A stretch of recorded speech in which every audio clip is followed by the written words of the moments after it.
Hi friends. கோதுமையை ஊற வைக்காமல் அரைக்காமல் பால் எடுக்காமல் சம்பா கோதுமை ரவையை பயன்படுத்தி ஒரு இன்ஸ்டன்ட் ஹல்வா சூப்பராக எப்படி செய்யலாம் அப்படின்னு இந்த வீடியோவில் பார்க்கலாம். பேனில் 1/4 கப் பயத்தம்பருப்பு சேர்த்து நல்லா சிவந்து வாசம் வர வரைக்கும் வறுத்து எடுத்துக்கணும். ட்ரை ஃப்ரை பண்ணிக்கணும். ஸ்டவ்வை சிம்மில் வச்சு நல்லா ஈவனாக ஃப்ரை பண்ணிக்கணும். 1/4 கப் நம்ம சேர்த்துருக்கோம். 1 கப் சம்பா கோதுமைக்கு 1/4 கப் பயத்தம்பருப்பு சேர்க்கணும். சப்போஸ் நீங்கள் பயத்தம்பருப்பு சேர்க்காமே கூட செய்யலாம், அல்லது கம்மி பண்ணிட்டு கூட செய்யலாம். எப்படி செஞ்சாலுமே இந்த ரெசிபி ரொம்ப சூப்பராக இருக்கும்.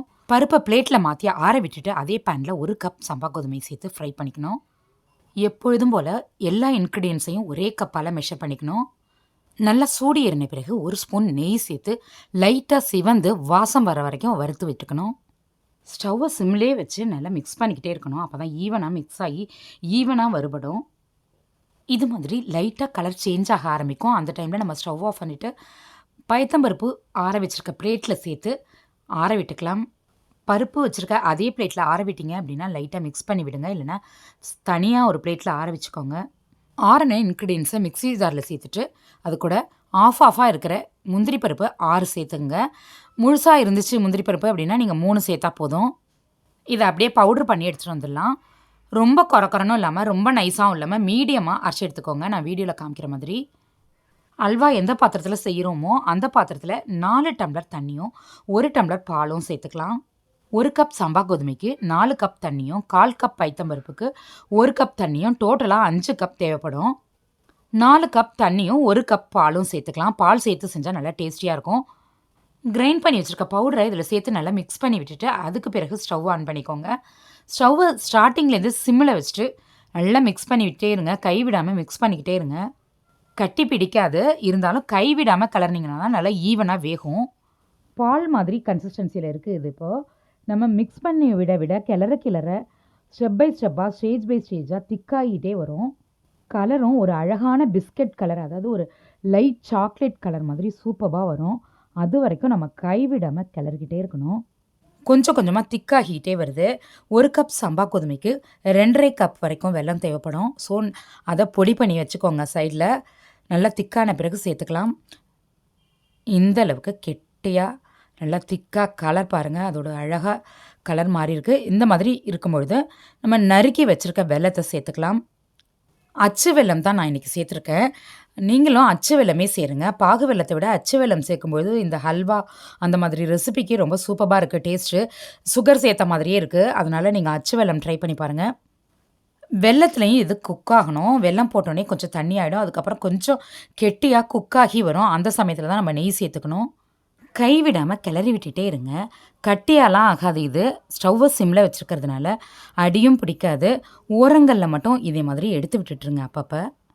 இந்த ஸ்டேஜில் ஒரு 3 ஸ்பூன் நெய் சேர்த்துக்கலாம்.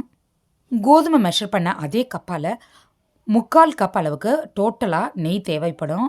பயத்தம்பருப்பு முந்திரி இதெல்லாம் சேர்க்கலை அப்படின்னா 1.5 கப் தேவைப்படும் நெய். நெய்யும் கம்மியாகவும் டேஸ்ட்டும் டிஃப்ரெண்ட்டாக இருக்கும். அதனால தான் நம்ம சேர்க்குறோம் பயத்தம்பருப்பும் முந்திரியும். நெய் அப்சார் ஆகிற வரைக்கும் நல்லா மிக்ஸ் பண்ணி விட்டுட்டு அப்சார் ஆன பிறகு திரும்பவும் 3 ஸ்பூன் நெய் சேர்த்துக்கலாம். இப்படி ஸ்டெப் பை ஸ்டெப்பாக நம்ம அல்வா பதம் வர வரைக்கும் அந்த 3/4 கப்பு நெய்யையும் கொஞ்சம் கொஞ்சமாக சேர்த்து மிக்ஸ் பண்ணிக்கிட்டே இருக்கணும். அல்வாவுக்கு தேவையான முந்திரி பருப்பை ஃப்ரை பண்ணிக்கலாம். அதுக்கு இன்னொரு பர்னரில் நம்ம பேன் வச்சு கொஞ்சமாக நெய் சேர்த்து முந்திரியை ஃப்ரை பண்ணிக்கலாம். உங்களுக்கு எந்த அளவுக்கு முந்திரி வேணுமோ அந்தளவுக்கு சேர்த்துக்கலாம். நீங்கள் வேறு ஏதாவது நட்ஸு சேர்க்குறதுனா கூட சேர்த்துக்கலாம். பாதாம், வெள்ளரி விதை அந்த மாதிரி சேர்த்துக்கிறதுனாலும் நீங்கள் சேர்த்துக்கலாம். ஹல்வா கொஞ்சம் கொஞ்சமாக வெந்து நம்ம வச்சுருக்க பாத்திரம் ஃபுல்லுமே வந்திருக்கு. இன்னும் நம்ம கிளற நெய் கொஞ்சம் கீழே வேஸ்ட் ஆகுது, சிந்துது. அதனால் முந்திரி வறுத்துட்டு வச்சுருக்க பேனில் பாதியை ட்ரான்ஸ்ஃபர் பண்ணிவிட்டு அதில் பாதி இதில் பாதி செய்ய போகிறோம். 3/4 கப் நெய் எல்லாத்தையுமே சேர்த்தாச்சு. ஸ்டவ்வை சிம்மில் வச்சு கைவிடாமல் கிளறிக்கிட்டே இருக்க வேண்டியது தான். கொஞ்ச நேரத்தில் பார்த்தீங்கன்னா ஒரு ஜெல்லி மாதிரி ஆகும். அதே மாதிரி மேலே டிரான்ஸ்பரண்ட்டாக இருக்கும். இந்த மாதிரி ஒட்டாமல் பாத்திரத்தோட சேர்ந்து சுற்றிக்கிட்டே இருக்கும். இந்த டைமில் டக்குன்னு ஒரு பாத்திரத்தில் நெய் தடவிட்டு அதில் ட்ரான்ஸ்ஃபர் பண்ணிக்கணும். இதை வாவ் சூப்பராக இருக்குது. இதில் நம்ம ஃபுட் கலர்லாம் எதுவுமே சேர்க்கலை, வெல்லத்தோட கலர் தான் இது. ஒரு பாக்ஸில் நெய் தடவி வச்சுருக்கேன், அதில் ட்ரான்ஸ்ஃபர் பண்ணிக்கலாம்.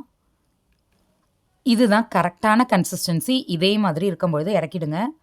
இன்க்ரீடியன்ஸ் இருந்தால் போதும், ஒரு 1/2 மணி நேரத்தில் இதை செஞ்சு முடிச்சிடலாம். கண்டிப்பாக ட்ரை பண்ணி பாருங்கள், ரொம்ப சூப்பராக இருக்கும். ஃபஸ்ட்டு ஒரு பாத்திரத்தில் செஞ்சோம். அதில் ஆஃப் இருந்தது இல்லையா, அந்த ஹல்வாவும் ரெடி ஆயிடுச்சு. அதையும் இதே பாக்ஸில் எடுத்துட்டேன். சேனலை இது வரைக்கும் சப்ஸ்கிரைப் பண்ணாமல் இருந்தீங்கன்னா ப்ளீஸ் பண்ணிக்கோங்க. பக்கத்தில் இருக்க பெல் ஐக்கான் ப்ரெஸ் பண்ணி ஆல் ஆப்ஷன் கொடுத்துக்கோங்க. நம்ம சேனலில் இன்னும் நிறைய இன்ட்ரெஸ்டிங்கான ரெசிபீஸ் இருக்குது. டைம் கிடைக்கும்பொழுது பாருங்கள்.